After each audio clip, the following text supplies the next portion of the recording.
Ay, magandang araw sa inyong lahat. Ito, breaking news po. Pag-uusapan po natin, Yorme at Chua, nagkita na po. Sabi ni Iba, nagpang-abot daw. Tatakot daw po ata si Chua kay Yorme kasi nga, baka mabisto siya sa mga isiniwalat niya. Sabi nang nag-comment sa atin, no? Yorme, huwag kang papayag makiusap yan, no? Ito po ang litrato po nila, Yorme, at ang sabi po dyan, may pag-uusap po sila at aabangan po natin. No, hindi natin alam kung anong tiyak na pag-uusapan nila, kung sila ba ay magbabate. Ayan po, oh. Dinalaw po tayo ng City Hall ngayon hapon dinalaw po tayo sa City Hall ngayon hapon ng Sabado ni na 1st District Congressman Ernix Dionisio, 3rd District Congressman Joel Chua at 5th District Congressman Erwin Cheng ng lungsod ng Maynila, tulad ng pagdalaw sa atin ng 4th District Congresswoman Giselle Maceda kamakailan, at tatlo nating mambabatas na naglahad din ng kanilang inisyatiba sa kanilang distrito, bagay na aking pinagpapasalamat, sabi ni Isko. Hangad natin na mapabilis ang delivery ng basic services sa mga taga Maynila sa pamamagitan ng tulungan ng national at local government officials sa Kapitolyong ating bansa. Yun naman pala. Ito ang pinakamaganda. Alam mo si Yorme kasi, babakbakan ka neto kapag ikaw ay tampalasan. Halimbawa, ginigit niya ni Chua na ano daw ba nakita sa kanya, bakit siya binababakan, kasi kalaban daw siya ni Yorme. Mali. Si Yorme kasi, kung matagal na namin sinusubaybayan yan, pandemic pa, di ba? Si Yorme kasi, galit yan sa mga tampalasan. No? Mga walang permit, di ba? Papagiba mo, walang permit. Oh, magtatayo ka ng building doon na walang permit. Okay na naman sa bangketa, sabi mo, mayroon naman pagkakataon na tinayo yung kaibigan kamo ni Yorme. Hindi ko alam kung konsiloryo o ano, hindi naman niya inaway. Kasi nga, may permit yon. Yung kasi kay Chua, sinasabi ni Yorme, walang permit. At sabi, parang di umano, illegal. Di ba? O ngayon, nagkita yung dalawa, abangan po natin. Sabi, nagpang-abot daw. Tignan natin, abangan natin bukas, no? Ito, painggan muna natin to si Chua bago ang bangayan nila. Ito yung bangayan kasi nila, no? Daldal lang ng daldal to. Tapos na po ang palabas. Akala po yata niya hanggang ngayon, nasa pelikula pa rin po siya. Alam po ninyo, unang-una dapat malaman po muna ninyo kung ano po itong proyekto na tinatayo po dito. Ito po ay isang community center. Ang laman po nito, dito po, meron po tayong dialysis center, meron po tayong espasyo para sa mga senior citizen, at meron po tayong nilagay dito na halfway house. Ngayon, ano po itong halfway house? Kung iikutin po ninyo itong Rizal Avenue, marami po dito na mga homeless na natutulog sa kahabaan ng Rizal Avenue. Kaya naisip po natin, maglagay po tayo ng halfway house para sa gabi. Dito po sila pupunta, dito po sila matutulog. Meron po itong paliguan, may toilet po ito, at meron po itong lugar para po pwede silang makakain. Ngayon, bukod po dito, meron pa rin po itong recreational center, at nilagay din po tayo dito ng police station na lahat po naman ay inayos natin.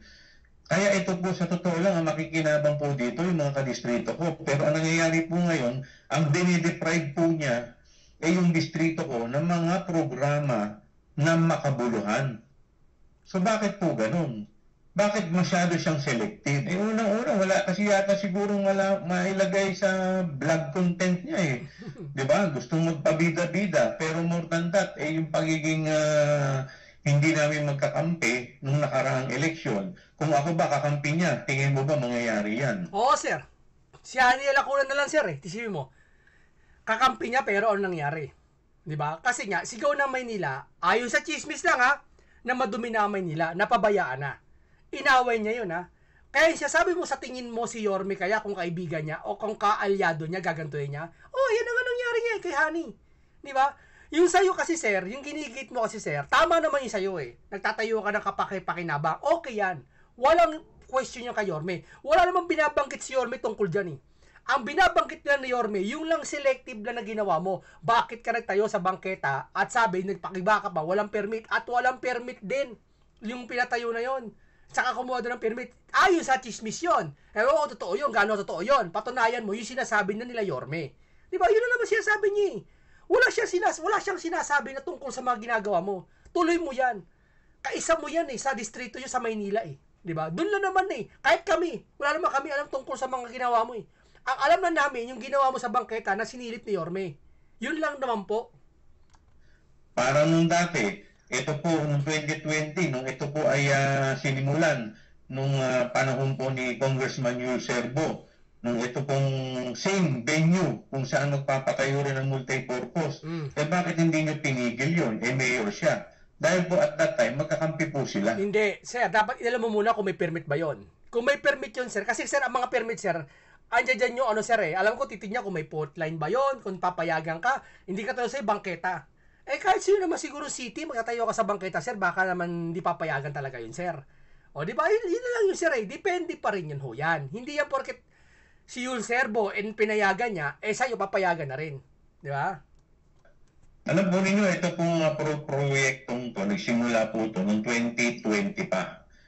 No? Nung hindi pa po ako ang congressman noon, at that time, ang congressman po dito ay ang dating Vice Mayor Yul Serbo, kung saan meron din pong proyekto na itutuloy dyan. Kaya lang, ito po ay foundation lamang, hindi po na ituloy dahil kakulangan po ng pondo. At that time, mayor po siya at pinayagan po niya. So, hindi ko po alam na kung bakit ngayon ay sinasabi niya na illegal ito dahil alam naman po niya na kami naman po ng mga congressman, ang trabaho po namin ay mag-request lamang ng mga proyekto ng ganito. Hindi sir, kung trabaho nyo po mag-request na ng proyekto ng ganyan, dapat po, eto para sa akin ewan ko lang kung para sa inyo kung ako congressman sa distrito ko, lahat na magtatayo sa akin na pundasyon man yan o poste, dapat alam ko. Dapat, hindi man nakaugnay sa akin, pero alam ko. Oy, ano yan? Hindi po pwede yan. Kasi pag naitayo yun, at napalpak, ang sisi ng taong bayan sa inyo po. Katulad na nangyayari ngayon. O sige, palpak yung flood control. Sino hinahabol ng taong bayan? Di ba mga congressman? Tapos pag tinukoy kayo, sasabihin nyo, ay, bakit kami? Wag nyo kami lalahatin. Di ba? Kasi po, obligasyon po ng isang congressman din po yon. Bilang isang, hindi lang, kasi, wag nyo sabihin na, tagagawa kami ng batas lang, taga ano kami, hindi. O kung tagagawa kayo ng batas, bakit si Sara? Nilitis niya, sabi ni Marcoleta. O, kala ko pa bakit nag-imbestiga kayo? Yan ba trabaho ng congressman, mag-imbestiga? O, yun nga, nagawa nyo yung ba sa distrito nyo? Naatupag nyo. Kasi yun po ang pinakaano punto, kaya po ako binoto ng bayan, tiwala sa akin. Siguro yung iba buboto lang, kung ano pa baga. Pero karamihan naman sa buboto, yung gusto nila, yung mahalaga na ginagawa ng iboboto nila. Katulad ko, nanalo ako. Halimbawa, nanalo ako titignan ko kung ito ba yung project na to, lahat ng papasok, dapat masusuri ko, hindi lang mayor. Yeah? Kasi, pag pumasok sa yung ganyan, ikaw sisisihin Di ba? Yun ang aking opinion Yun ang akin Kahit hindi ako congressman, alam ko yun. At kung meron man pong mga kinakailangan na i-comply, ito po dapat, ang tinatahulan niya ay ang DPWH. At hindi po tamo, pag sinabi nagtuturoan na talaga no? Tuturoan na Yeah. Dahil wala na po sa kamay namin yung pag unang-una. Hindi po pwede sir, kahit wala sa kamay nyo yon. Hindi po ganon. Ang sa amin na sa taong bayan sir, kahit wala po sa kamay nyo, alam nga naman, ako sir, ako ulit. Nanalo ako congressman. Nagtayo ng malaking infrastruktura. Hindi naman tinayo isang poste lang Kung isang poste lang, okay, go. Tayo mo. Hindi ko na-chichikin. Isang buong flood control tinayo, halimbawa Hindi lang ikaw sir panglahatan to Hindi mo ba i-check? Oo. Magmamasid ka, tatanungin ano ba yan? Kung ako tatanungin ko pati bakal kung ilan nilagay doon. 'Di ba? Matibay ba yan? Ganito yan para sa alam mo 'yun? May kinalaman ka diyan Ang hirap kasi. May kakilala ko mga dalawa. Yung congressman, wala siyang pakialam doon sa distrito niya sa umpisa.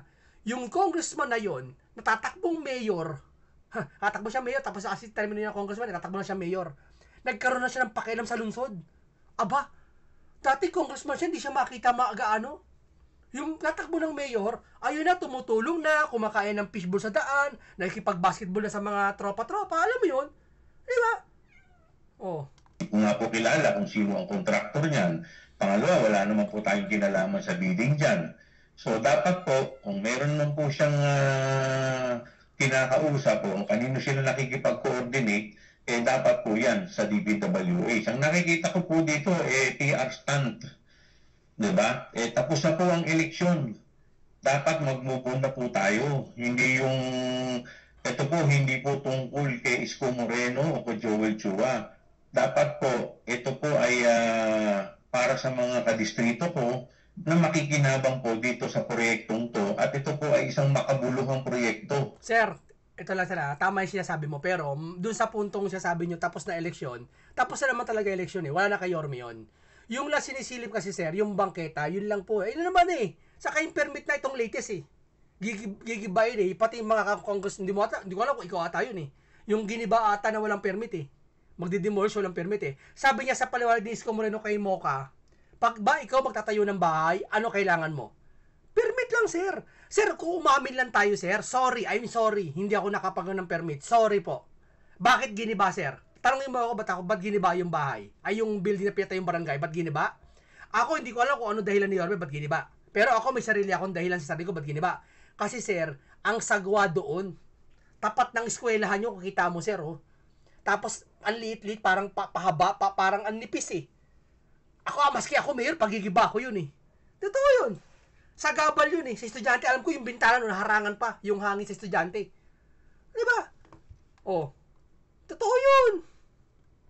Dahil hindi naman po ito ghost project, ito po ay totoong proyekto na pakikinabangan po ng mga kadistrito ko.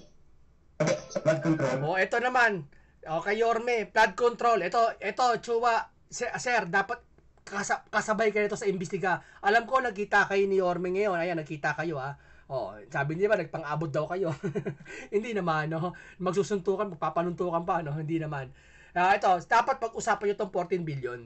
Painggan mo sinabi ni Yorme. Sa Manila, mounting to 14 billion, and yet the people of Manila and those people studying, working, doing business, going in and out of Manila continue to suffer with the Pinasilip ni Yorme ang 14 billion peso flood control project sa Maynila, ngunit git niya, nananatiling problema ang baha sa kabila ng bilyon-bilyong tono. This is the flood control project done in the city of Manila 2022, 2023, 2024, and 2025. Kayo na yan, nakaupo dyan. Amounting to more or less 14 billion. Wala si Isko niya nakaupo niyan. Hindi siya nabubo, nag-itbulaga siya niyan, saka nagtumakbong presidente niyan, 'di ba? Wala siya ng time na yan. Sino nakaupo diyan? Yung mayor dati. Pati sino mga distrito niya, kayo din yan. Kaya pakinggan natin. In Manila. So most of it finished already. Bumaha ng pondo sa Manila, bumaha pa rin sa Manila. Ito. Sir, common sense lang, sir. Hindi naman namin kayo sinisisi, no, congressman, no? Pero tanong lang natin, yung 14 billion, sir, saan napunta, sir? Hindi namin kayo sinisisi, ha? Dapat man lang, sir, may alam kayo dito. Kasi kung wala kayong alam dito, sir, para sa akin ulit, ha, kung ako tatakbong congressman, ha, dapat alam ko to. Hindi ako papayag na isang araw sisingilin ako ng taong bayan. Bakit hindi mo alam to? At sisisihin ako. Hindi ako papayag. Dapat alam ko sa lahat ng distrito ko. Maliban na sa may napasok sa distrito na bagong tao, hindi ko alam yon. Pero yung mga halimbawa, may gusaling tatayo, may flood control tatayo, infrastructure tatayo. Kailangan alam mo yun. Para sa akin, ha, hindi ko alam kung trabaho niyo. Pero sa akin, gagawin ko yun, alamin ko. O ano to, 2 billion ng budget sa distrito ko, o kailangan maayos yan. Hindi, DPWH kami, wag makialam. No! Ako congressman dito. Hanggat maaari, magtatalaga ako ng tao dyan.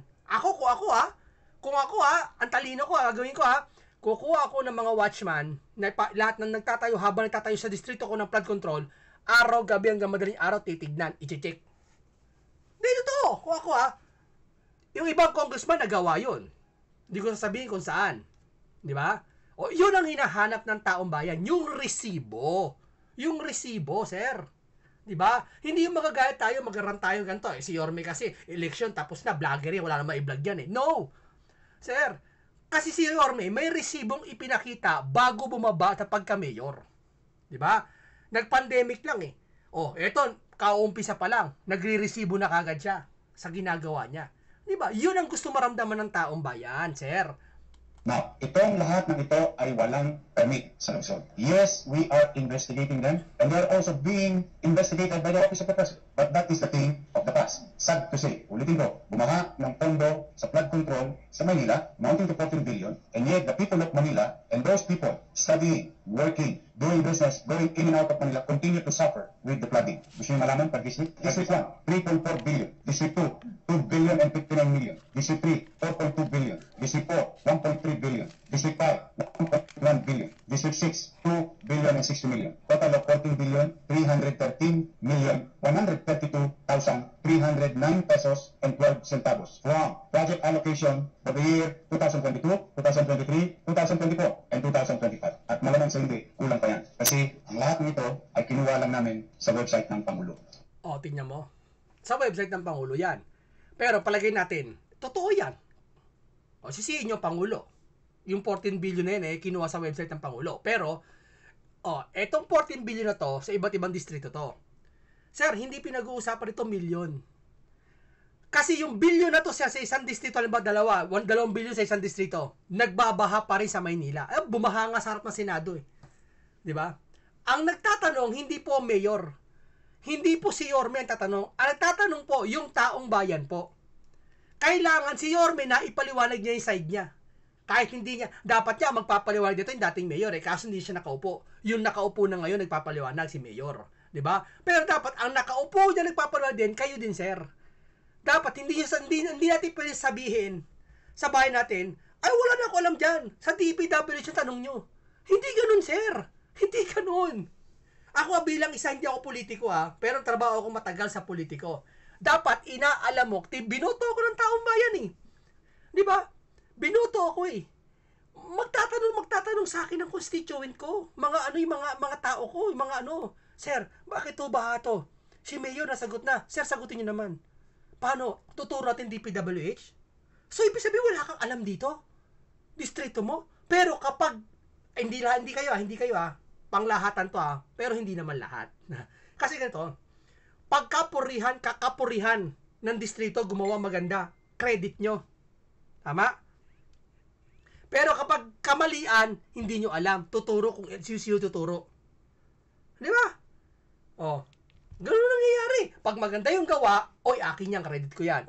Pinatayo yan ni Congressman nung 2016. Ang dami, nagkayabang pati kanal. Pinagyayabang niya. Ako nagpatayo niyan. Di ba? Niyabang niya siya daw. Pero, siya. Ando doon ako, may picture pa kami ni ni mayor niya, magkatabi kami niyan. Doon, ito, pakita mo, may picture kami. Kami nagtayo niyan. 2010 to 2016, kami nagtayo niyan. Ang ganda kasi ng kanal eh. Yung palpak yung flood control. Labas yung bakal, isa lang. Kulang-kulang, tinipid. Wala kami alam dyan, tanong sa DPWH. Bakit ganun, sir? Hindi naman namin pinupwesang alam niyo yun. Pero dapat man lang, taong bayan, binoto kayo, dapat alamin niyo yun.